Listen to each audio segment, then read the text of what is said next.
Welcome back. So, chapter 5. Chapter 5 was a doozy. It made me reflect on engagements that I've had in my life, different moments, and the concept of survival and surviving versus thriving. So it's like I got I got obviously my technology here, book queued up, audio ready to go, but just kind of reflecting on like some things I wrote down about chapter 5 because I've taken a little pause. Life's happened. I've had to travel a little bit. I met my godson. Boy, I tell you, he's a legend. And it's just been one of those moments where you just can embrace the amazement of life. But it's like now I see my family and I see my closest friends and their wives and I see what I need to do. Dive deeper, be more committed, be more determined to be a quantum creator, but not just to create for me, but just to be a bridge builder, a path maker, a king maker. Man, we got to dream larger. I think most of the time we stifle ourselves because we don't know how powerful we truly are. And that brings it full circle to chapter 5, right? To the previous chapter. Survival versus creation. Like just getting by versus thriving. It's in all of us, but it's what are we going to do to really bring out our power? What do we need to do? And what the last chapter conveyed was that we need to forget the past, disregard the future, and be present in the moment to create unapologetically. Know where we're trying to head, but don't get so caught up in trying to map out every detail so that you're not flexible to adapt, because that's how you manifest focus and adaptability. So I'm excited. I'm ready to get into it. Let's go ahead and cue up the audio book. This is chapter 6. First of all, we're in part 2 now. Welcome to part 2, Yahtzee. And part 2 is your brain and meditation. All right. Chapter 6, 3 brains, thinking to doing to being. I already know it's going to be fantastic. I just know. Get myself together here, get myself queued up.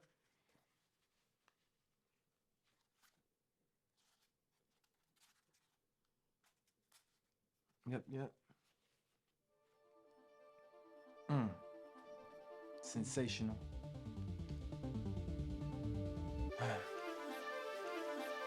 And let's begin.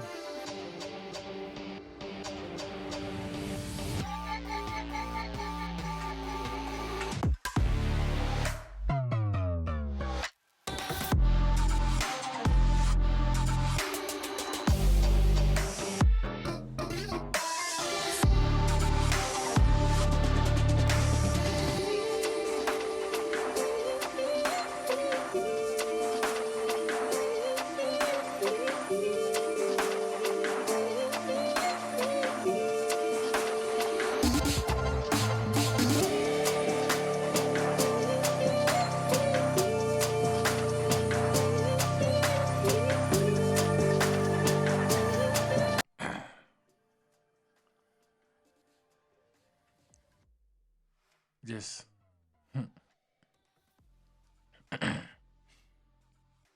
yeah. Yeah. Yeah. From thinking to doing to being.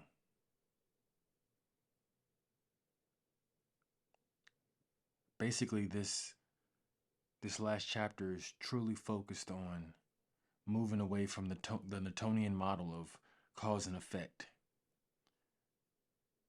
and allowing your mind in combination with emotions that are working in unison, not contradictory to themselves, but working together to create your being. It is like mind blowing and completely obvious. It's like, hey man, we'll break it. I'll use a fitness analogy. Hey man, you want to get sliced, you want to get shredded.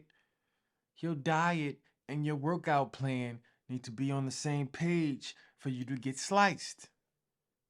But you have a lot of people that say, oh, I want to get fit and slice, but I'm going to cheat on my diet. I'm going to eat these donuts. I'm going to eat these snacks.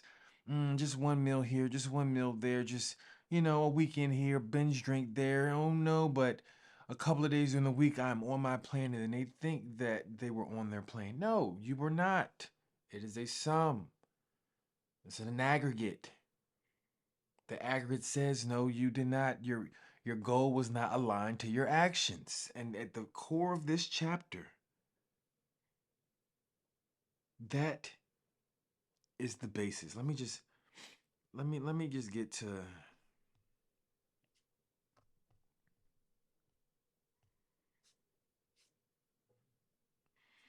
there was a part that really stood out. Let me find it. So he goes deep to the point where, like, they're naysayers, right? He's like he addresses the naysayers to wrap up the chapter, and chef's kiss, I loved it. He's like, you may object that you cannot know how it would feel because you've never experienced what it's like to have those traits of your ideal self. Like the previous paragraphs are like, hey, imagine if you could be your ideal self. What would that feel like? And have that thought of you being your ideal self combined with the feeling of if you were moving through the world as your ideal self. Let that be your being, right? And he's addressing the objection, and I love it. I love it. He's like, my response is that your body can experience this before you have any physical evidence ahead of your senses. If a future desire that you've never experienced actually does manifest in your life, you would have to agree that you would experience an elevated emotion such as joy, excitement, or gratitude. So those emotions are what you can naturally focus on. Like, don't make it more difficult than it is. If you say, oh, I want to manifest a new financial freedom, well, how would that feel? You don't have to worry about anything. If you never had to worry about the cost of anything ever again, you got that Bezos bread. How would that feel? You would feel like your posture would probably relax a little bit. The weight of the world off your shoulders would just go away, and you're like, you know what? I do want to buy my parents a vacation home. And then the thought of you doing that, how you feel in that moment, the excitement, the joy, the response that you would receive when you see their face, when you tell them, you tap into that moment, the goosebumps, that joy, because like they've given you everything and it's nothing that you could possibly do to repay them.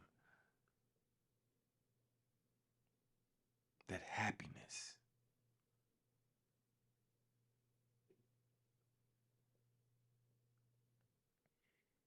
Yeah. Yeah. It's time to get active. It's time to take this knowledge, the concepts of it, because the knowledge is the portion of it. The emotional charging of it is the secondary piece. And then allowing those two to factor and to feed into your subconscious. So you're on a moment of automation to your greatness. Oh, yeah. It's time to get active. Uh-huh.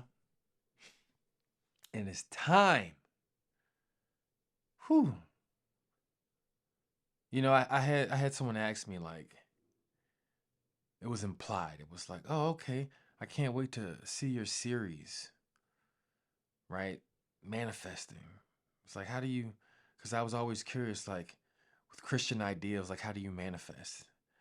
And for me, it was like, it was maybe it's not simple. Maybe it's just me projecting, but it's like, man, how you manifest? I mean, manifestation by any other name is, I mean, in the beginning, if you're a Christian, in the beginning there was the word, he manifested this. Like, yo, like look, what's happening here? And then it says you were made in his image. You have that same power, that same DNA, that same divine energy. But we make ourselves small. We restrict ourselves by disbelief. That's what we do. We minimize our power.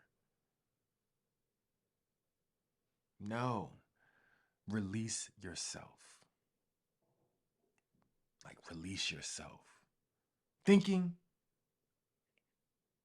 doing, being. Boy. In my Kratos voice. Boy. Okay. Uh Low key, I want to dive right into the next chapter. But I feel like, with this book, I just want to digest it. Maybe go back and read some of the stuff I highlighted. Just truly digest it. Give myself no excuses as to why my manifestations didn't come to pass. When you rush through it, your subconscious might be like, well, you didn't know the material all that well, so what were you expecting? Nah, I'm gonna go over it again and again, throughout it, reread, re-listen, get it in my brain, absorb it, feel it, charge it up, and be. Just like chapter 5 says. If you like what we're doing here, like, subscribe, give me some comments, some notes. Say something to your boy. Smallest YouTuber in the world right now. Just getting started. No. This is great though. So beneficial on so many levels. So empowering, so free.